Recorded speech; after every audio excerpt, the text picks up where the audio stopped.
ഉള്ള ഏറ്റവും മഹത്തായതും ശ്രേഷ്ഠമേറിയതും ആർക്കും നിഷേധിക്കുവാൻ കഴിയാത്തതുമായ മകൽ സന്ദേശത്തോടെ ഞങ്ങളുടെ കേൾവിക്കാരെ അഭിസംബോധന ചെയ്യുന്നതിൽ ഞങ്ങൾ അഭിമാനിക്കുന്നു.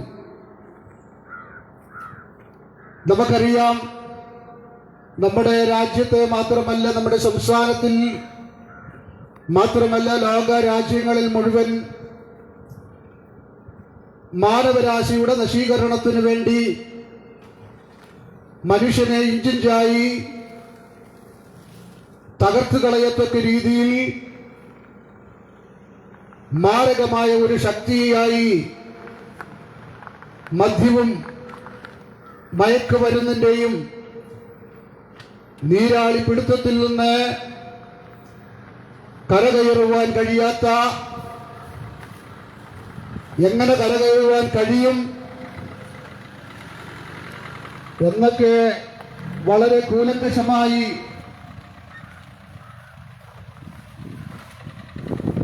നമ്മുടെ ഭരണകൂടവും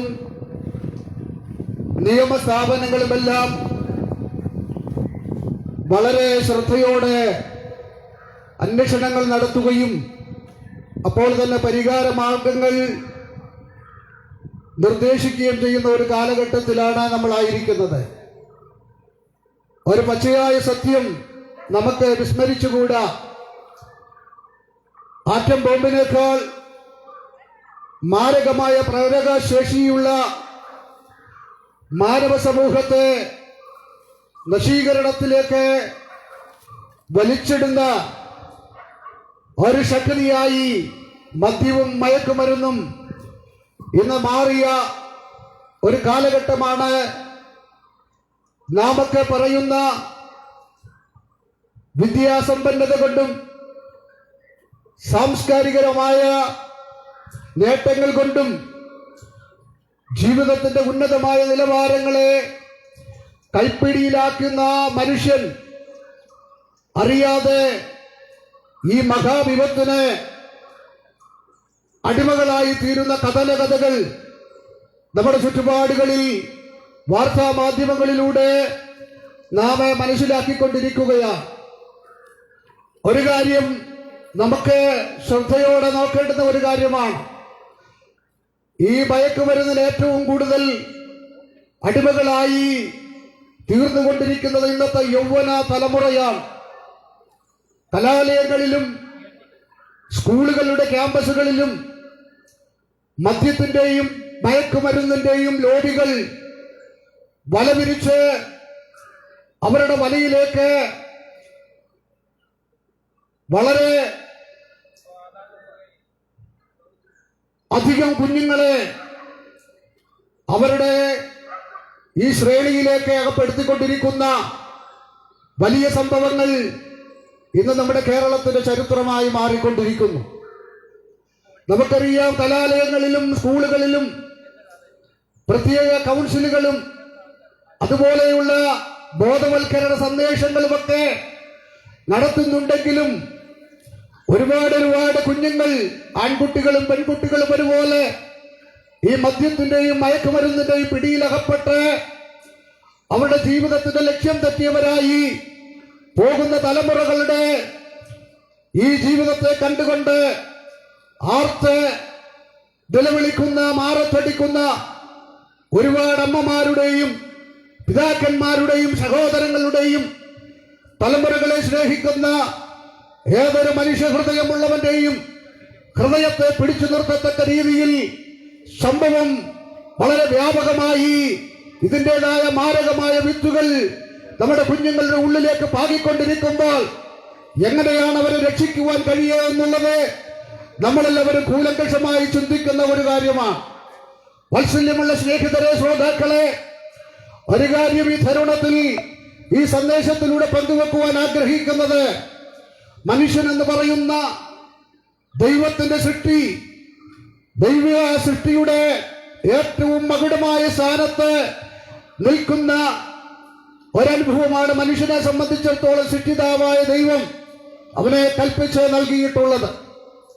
ഈ ലോകത്തെ വാഴുവാൻ ഈ ലോകത്തിലെ സദാചരങ്ങളുടെ മേൽ അധികാരം നടത്തുവാനായി ദൈവം തന്റെ സ്വന്തം സാദൃശ്യത്തിലും സ്വരൂപത്തിലും മനുഷ്യനെ സൃഷ്ടിച്ചുവെന്ന് വിശുദ്ധ വേദം അസന്നിഗ്ധമായി പ്രഖ്യാപിച്ചിരിക്കുന്നു.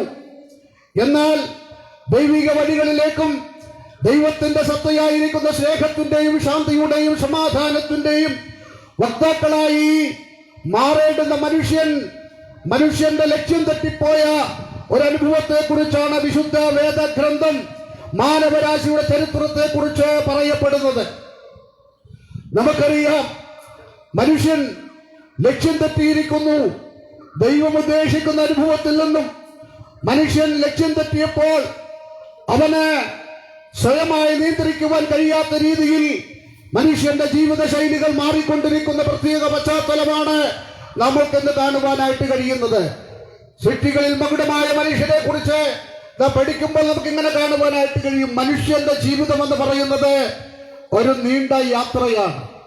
മനുഷ്യന്റെ യാത്ര തുടങ്ങുന്നത് അവന്റെ അമ്മയുടെ ഉദരത്തിൽ നിന്നും പുറത്തു വരുന്നതോടുകൂടി മനുഷ്യ ജീവിതം എന്ന മഹത്തായ യാത്ര ആരംഭിക്കപ്പെടുകയാണ്.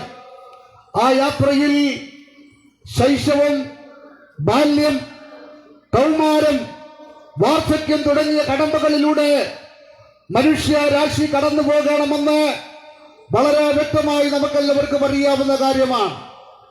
ഈ ജീവിതയാത്ര, ഭൂമിയിലെ ജീവിതയാത്ര അവസാനിക്കപ്പെടുന്നത് മരണമെന്ന് പറയുന്ന ദൈവത്തിന്റെ നിയമത്തിന്റെ മുൻപാകെയാണ് മനുഷ്യന്റെ ഇഹലോക ജീവിതത്തിന്റെ അവസാനം കുറിക്കപ്പെടുന്നത്. എന്നാൽ ഒരു കാര്യം മനസ്സിലാക്കുക, ദൈവം സൃഷ്ടിച്ചവനായ സൃഷ്ടികളിൽ മകുടമായിരിക്കുന്ന മനുഷ്യൻ ദൈവത്തിൽ നിന്നകന്ന് ഭാവിയായി തീർന്ന് ഈ ലോകത്തിൽ പല കാര്യങ്ങൾക്കും അവൻ അടിമകളായി തീർന്നുകൊണ്ടിരിക്കുകയാണ്. വിദ്യാഭ്യാസമുള്ളവനും ഇല്ലാത്തവനും, അതുപോലെ തന്നെ പണക്കാരനും പാവപ്പെട്ടവനും എല്ലാം ഒരുപോലെ അടിമകളായിരിക്കുന്ന, അടിമത്തത്തിന്റെ ചങ്ങലയിൽ കുരുങ്ങപ്പെട്ടിരിക്കുന്ന സവിശേഷമായ അനുഭവമാണ് പാപത്തിന്റെ അടിമത്തത്തിൽ മനുഷ്യൻ അകപ്പെട്ടു എന്നുള്ളത്.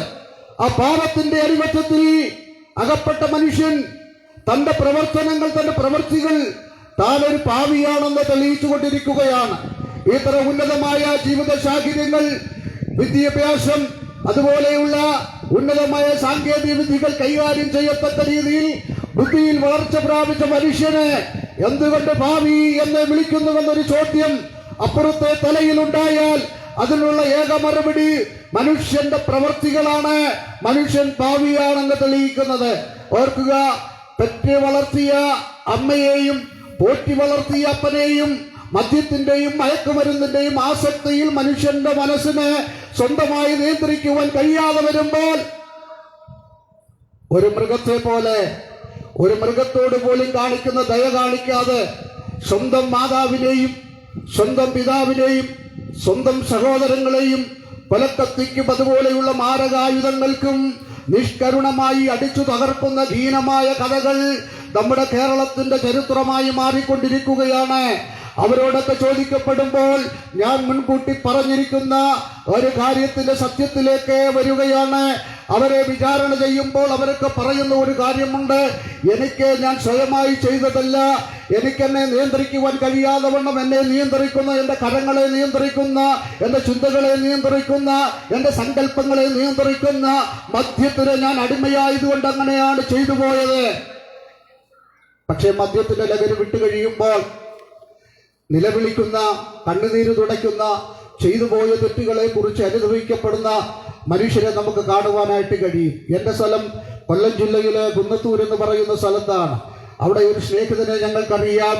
അദ്ദേഹം വളരെ കഠിനാധ്വാനം ചെയ്യുന്ന ഒരു മനുഷ്യനായിരുന്നു. അദ്ദേഹത്തെ സംബന്ധിച്ചിടത്തോളം അദ്ദേഹം ലോറിയിലെ ലോഡിങ്ങുകാരനായി അദ്ദേഹത്തിന്റെ ജീവിതം മുഴുവൻ അധ്വാനിച്ചു പോയ ഒരു മനുഷ്യൻ. എങ്ങനെയോ അദ്ദേഹം ആ മദ്യത്തിന് അടിമയായി തീർന്നു. അദ്ദേഹത്തിന് 3 പെൺമക്കളും ഒരു മകനുമാണുള്ളത്.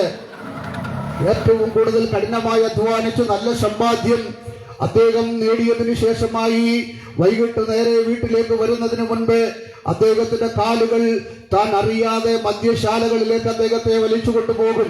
അവിടെ ചെന്ന് തന്റെ ചിന്തകളെയും തന്റെ മനസ്സിനെയും നിയന്ത്രിക്കുവാൻ കഴിയാത്തതുപോലെ മതോമത്തനായി മദ്യത്തിനടിമയായി വേച്ച് തന്റെ ഭവനത്തിലേക്ക് വരുന്ന ആ പ്രിയ സ്നേഹിതൻ വീട്ടിൽ വന്നു കഴിയുമ്പോൾ ഈ കുഞ്ഞുങ്ങളെല്ലാവരും ഒരു നേരത്തെ ആഹാരം കിട്ടാതെ വിശന്ന് അപ്പന്റെ കാല് പിടിച്ച് കരയുന്ന ഈ കാഴ്ച കാണുമ്പോൾ അദ്ദേഹത്തിന്റെയും കണ്ണ് നിറയുകയാണ്. അദ്ദേഹത്തിന്റെ വീടിന്റെ വരാന്തയിൽ ഇരുന്നു കൊണ്ട് ശാന്തമായി ആ കുഞ്ഞുങ്ങളെയെല്ലാം അടുത്ത് പിടിച്ചിട്ട് പറയും, ഇന്നു മുതൽ അപ്പൻ കുടിക്കുകയില്ല, ഇന്നു മുതൽ ഞാൻ നിങ്ങളെ നോക്കും, ഇന്നു മുതൽ ഞാൻ ഇനി നിങ്ങളെ വിശക്കുവാൻ അനുവദിക്കത്തില്ല, നിങ്ങൾ കരയുവാൻ അനുവദിക്കത്തില്ല, ഇന്നൊരു ദിവസം കൂടെ നിങ്ങൾ അപ്പനോട് പൊറുക്കണമേ എന്ന് പറഞ്ഞിട്ട് അങ്ങനെ ആ മദ്യത്തിന്റെ ലഹരിയിൽ അദ്ദേഹം കിടന്നുറങ്ങും. വീണ്ടും പിറ്റേ ദിവസം പ്രഭാതത്തിൽ എഴുന്നേറ്റ് താൻ നല്ല ഉന്മേഷവാനായി ജോലിക്ക് വേണ്ടി കടന്നു പോകും. ആ ജോലി കടന്നു വരുമ്പോഴും താൻ കഴിഞ്ഞ ദിവസം ചെയ്തതുപോലെ ഉള്ള അവസ്ഥയാണ്. താൻ ലോകത്തോടും ദേശത്തോടും സ്നേഹിതരോടും ഒരുപാട് വിളിച്ചു പറഞ്ഞു, എനിക്ക് രക്ഷപ്പെടുവാൻ കഴിയത്തില്ല. എന്റെ പെൺകുഞ്ഞുങ്ങളുടെ ഭാവി ഓർക്കുമ്പോൾ എനിക്ക് വളരെ ദുഃഖമുണ്ട്. ഞാൻ അധ്വാനിക്കുന്നു, പക്ഷെ അധ്വാനിച്ചതെല്ലാം ഓട്ടസഞ്ചിയിൽ ഇടുന്നത് പോലെയുള്ള ഒരു അനുഭവമാണ് എന്റെ സമ്പാദ്യമെന്ന് പറയുവാനിടയായി തീർന്നു. സ്നേഹിതരെ, ഏറെ താമസിയാതെ മദ്യത്തിന്റെ ആസക്തി നിമിത്തമായി മദ്യത്തിന്റെ ദോഷകരമായി സംഭവിച്ച തന്റെ അനുഭവത്തിൽ തന്റെ കരളിന് രോഗം പിടിച്ചു. താനെ ക്രമേണ ആരോഗ്യം നഷ്ടപ്പെട്ടവനായി കടവരാന്തകളിലും കമലകളിലും ചെന്നിരുന്നു കൊണ്ട് തന്റെ സ്നേഹിതരെ നോക്കി കൈനീട്ടി ഒരിട്ട് വെള്ളം കുടിക്കേണ്ടതിന് വേണ്ടി സഹായിക്കണമേ എന്ന് പറയുന്ന കഥനമായ ഒരു കഥ ഞങ്ങളുടെ കൺമുൻപിൽ ഞാൻ കണ്ടിട്ടുള്ളതാണ്. വാത്സല്യ സ്നേഹിതരെ, ഇതുപോലെ എത്രയെത്ര കുടുംബങ്ങളെ കുറിച്ച് കേൾവിക്കാരായ നിങ്ങൾക്ക് പലർക്കും പറയാനുണ്ടായിരിക്കാം. രക്ഷപ്പെടണമെന്ന് സ്വന്തമായിട്ട് ആഗ്രഹിക്കുന്നുണ്ടെങ്കിലും തിരിച്ചു വരുവാൻ കഴിയാത്ത രീതിയിൽ മദ്യം നിയന്ത്രിക്കുന്നത് പോലെ മനുഷ്യനെ നിയന്ത്രിച്ചു കൊണ്ടിരിക്കുന്ന ഏറ്റവും ദാരുണമായ ഒരു സംഭവത്തിന്റെ നടുവിൽ എന്തുകൊണ്ട് ഇവർക്ക് സ്വയമായിട്ട് തിരിച്ചു വരുവാൻ കഴിയത്തില്ല എന്ന് ചിന്തിച്ചാൽ ഏക ഉത്തരം ഒന്നേ ഉള്ളൂ. അവരെ നയിക്കുന്ന മദ്യത്തിലേക്ക് അവരുടെ കൈ നീട്ടപ്പെടുന്ന, അവരുടെ വായിലേക്ക് മദ്യം ഒഴിക്കുവാനായിട്ട് അവരെ പ്രേരിപ്പിക്കുന്ന, അവരുടെ മനസ്സിനെ മതിച്ചു കളയുന്ന ഈ ശക്തിക്ക് മുൻപാകെ കീഴടങ്ങുവാൻ കാരണം എന്താണെന്ന് ചോദിച്ചാൽ ഒരേ ഒരു ഉത്തരം, ആ മനുഷ്യൻ പാപിയായതുകൊണ്ടാണ്. പാപത്തിൽ നിന്ന് മോചനം നേടാതെ സ്വയമായി മനുഷ്യനെ അടിമകളാക്കുന്ന ശക്തിയിൽ നിന്ന് ആർക്കും താനെ രക്ഷപ്പെടുവാനായിട്ട് കഴിയത്തില്ല. അതുപോലെ മയക്കുമരുന്നിന്റെ ഉപയോഗ നിമിത്തമായി എത്രയോ യൗവന തലമുറകൾ അവരുടെ ശോഭനമായ ഭാവിയെ നശിപ്പിച്ചുകൊണ്ട്, അവരുടെ കുടുംബത്തിന്റെ സ്വപ്നങ്ങളെ നശിപ്പിച്ചുകൊണ്ട്, അവരുടെ ജീവിതത്തിലെ വല്ലാതെ വഴിതെറ്റി നടക്കുന്ന ഒരു പ്രത്യേക കാലഘട്ടമായി ഞാനും നിങ്ങൾ ജീവിക്കുന്ന കാലഘട്ടം വന്നിരിക്കുകയാണ്. അതുപോലെ മൊബൈലിന് അടിമകളായിരിക്കുന്ന മനുഷ്യനെ കാണുവാനായിട്ട് കഴിയും.